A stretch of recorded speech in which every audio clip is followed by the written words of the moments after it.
दुनिया में कमाल की खोज हर रोज होती हैं। उनमें से कुछ डिस्कवरीज को अत्याधुनिक टेक्नोलॉजी का इस्तेमाल करके करी जाती है, लेकिन कुछ कुदरत द्वारा बनाई गई होती हैं जो समय समय पर इंसानी आंखों के सामने आती रहती हैं। कुछ ऐसी जगह जिनके बारे में कोई बात नहीं करना चाहता, कुछ ऐसी जगह जिनके बारे में विज्ञान अभी भी चुप है।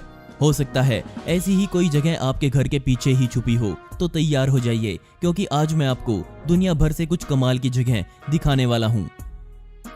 वादी अल हितान दुनिया की सबसे सूखी जगहों में शुमार, जहां हर साल कुछ ही मिलीमीटर की बारिश होती है, लेकिन इजिप्ट के इस सहारा रेगिस्तान की मिट्टी से कुछ अजीब चीजें लोगों को बाहर आती हुई दिखाई दी।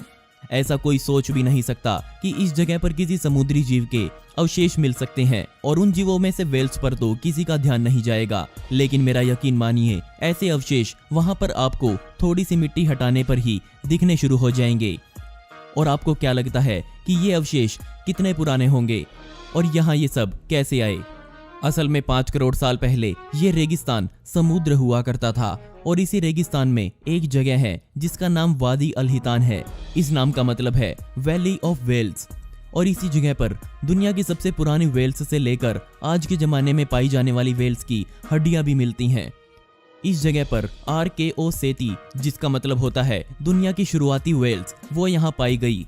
सिर्फ वेल्स ही नहीं, यहाँ डॉल्फिन्स के साथ साथ कुछ अन्य जानवरों की हड्डियां भी मिली हैं जो आज जमीन पर चलते हैं। और आप शायद विश्वास ना करें, पर शुरुआती दुनिया के वेल्स के पैर हुआ करते थे, क्योंकि उसके पैरों की हड्डियां बहुत सही हालत में वैज्ञानिकों को अब मिल चुकी हैं। और जैसे जैसे समय बदलता गया, जानवरों के शरीर में परिवर्तन होते गए, और आज वेल्स के शरीर से पैर पूरी तरह से गायब हो चुके हैं।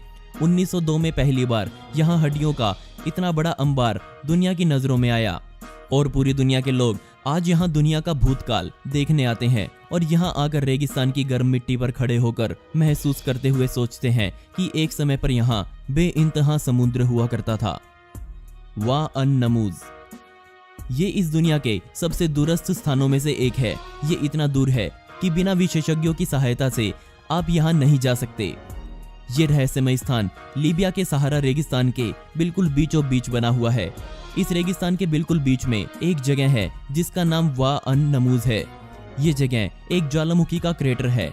किस्मत से ये ज्वालामुखी अब मर चुका है। अगर आप बहुत ऊंचाई से इसे देखोगे तो चमकती हुई रेत के बीच में ये बस आपको एक काला धब्बा जैसा दिखाई देगा। लेकिन जब ये ज्वालामुखी कई सालों पहले खत्म हो चुका है, तो ये राख अभी तक यहाँ क्यों पड़ी है? अब मैं आपको इसके कुछ राज बता देता हूँ। ये सिर्फ एक वोल्केनिक क्रेटर नहीं है, बल्कि ये गड्ढा अपने अंदर 4 खारे पानी की झीलें समेटे हुए है। और इस जगह का नाम वाअन-नमूज है, जिसका मतलब है मच्छरों का घर। जी हाँ, आपने सही सुना। और यहाँ मौजूद झीलों में इतने ज्यादा मच्छर पाए जाते हैं कि दुनिया भर में ये जगह सिर्फ मच्छरों के लिए बदनाम आज हो गई है। सिर्फ मच्छरों की वजह से कोई ज्यादा समय तक यहाँ रुक नहीं पाता। बहुत समय पहले से ही ये जगह यहाँ आने जाने वाले लोगों को ताजा पानी देने का काम करती आ रही है। हालात चाहे कितने भी खराब हो, लोग आज भी यहाँ छुट्टियां मनाने आते हैं। लेकिन जो भी यहाँ आता है वो अपने साथ एक हैवी ड्यूटी पंखा जरूर लेकर आता है, क्योंकि कोई नहीं चाहेगा कि रात में मच्छर उसका बुरा हाल कर दें।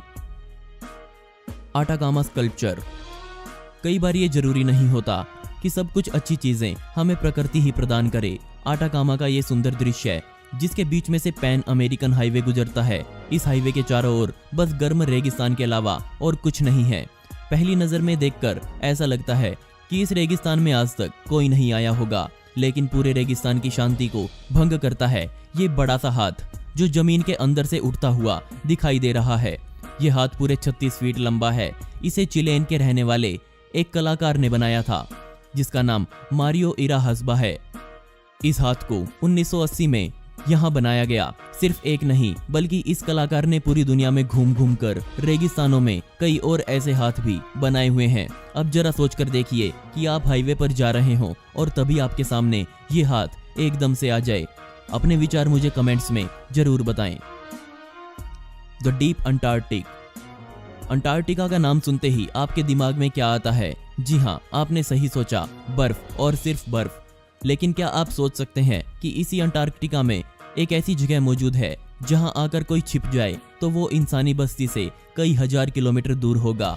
गूगल मैप इस्तेमाल करने वाले कई लोगों ने अंटार्कटिका के बीच में कुछ अजीब से छेद बने हुए देखे।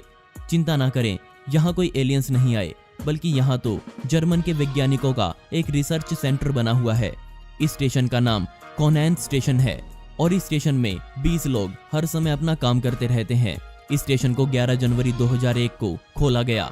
इसके सबसे पास का एक और जर्मन स्टेशन 470 मील दूर है। ये स्टेशन कमाल का है और इसे पूरी तरह से स्टील के खंभों पर बनाया गया है।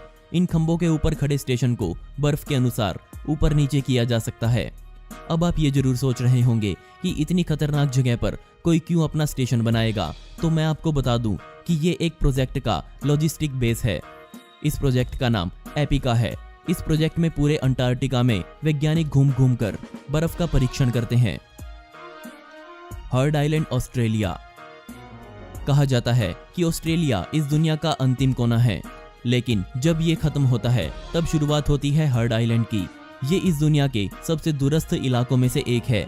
ये आइलैंड सिर्फ 2 एक्टिव वोल्केनोज के लिए जाना जाता है। ये छोटा सा आइलैंड वैसे तो पूरी तरह से बर्फ से ढका हुआ है, लेकिन फिर भी यहाँ बर्फ के बीच में कई बार दहकता हुआ लावा निकलता हुआ दिखाई देता है, जिसे देखना सच में एक कमाल का करिश्मा है। वैसे तो इस आइलैंड तक पहुंचने के लिए सिर्फ बोट का ही सहारा लिया जा सकता है और यहाँ तक पहुंचने में पूरे 7 दिनों का समय लगेगा, लेकिन सरकार ने इस आइलैंड पर इंसानों का आना पूरी तरह से बैन किया हुआ है, जिस वजह से ये आइलैंड सिर्फ लोगों ने दूर से ही देखा है। कोई इस पर आज तक कदम नहीं रख पाया। The real no go zone of France.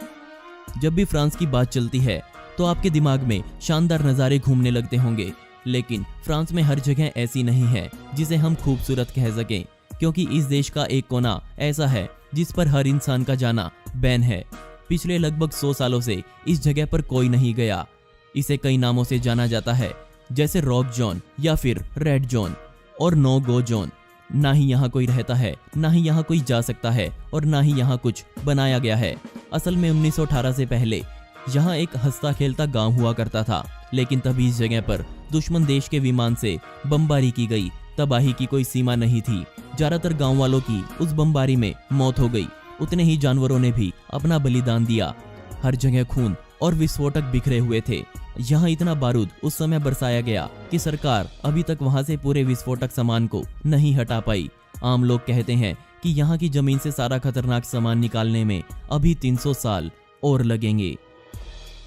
पोवेगलिया, Italy. मुझे लगता है कि अगर आपने पोवेगलिया आइलैंड के बारे में सुना है तो आपको दुनिया के बारे में ज्यादातर जानकारी होगी। लीडो और वेनिस के बीच में बसा एक छोटा सा आइलैंड। कई शतकों तक ये आइलैंड एक कूड़ा घर बना रहा। रुकिए, कोई आम कूड़ा नहीं, बल्कि यहाँ मरे हुए लोगों को लाकर फेंका जाता था। 14वीं शताब्दी में बुबोनिक प्लेग ने पूरी दुनिया पर कहर ढाया और कई शतकों तक ये पूरी दुनिया में चलता रहा। 19वीं शताब्दी में इस प्लेग को खत्म करने के लिए इससे पीड़ित लोगों को मारकर यहाँ फेंका गया। ये कहा जाता है कि यहाँ एक क्रूर डॉक्टर रहा करता था जो यहाँ फेंके गए लोगों पर एक्सपेरिमेंट करता था। आज ये आइलैंड पूरी तरह से लावारिस है, चाहे वो पर्यटक हों या फिर यहाँ रहने वाले लोकल लोग। सभी का यहाँ जाना पूरी तरह से बैन है और आज इस जगह को दुनिया की सबसे डरावनी जगहों में गिना जाता है। दोस्तों, आपको इनमें से सबसे खतरनाक कौन सा लगा, मुझे नीचे कमेंट सेक्शन में जरूर बताइएगा। और इस वीडियो का पार्ट 2 चाहिए हो तो कमेंट में पार्ट 2 जरूर लिखें। ऐसी ही इंटरेस्टिंग वीडियोस देखने के लिए मिस्टीरियस दुनिया को अभी सब्सक्राइब करें। मिलते हैं अगली वीडियो में। यह वीडियो देखने के लिए धन्यवाद।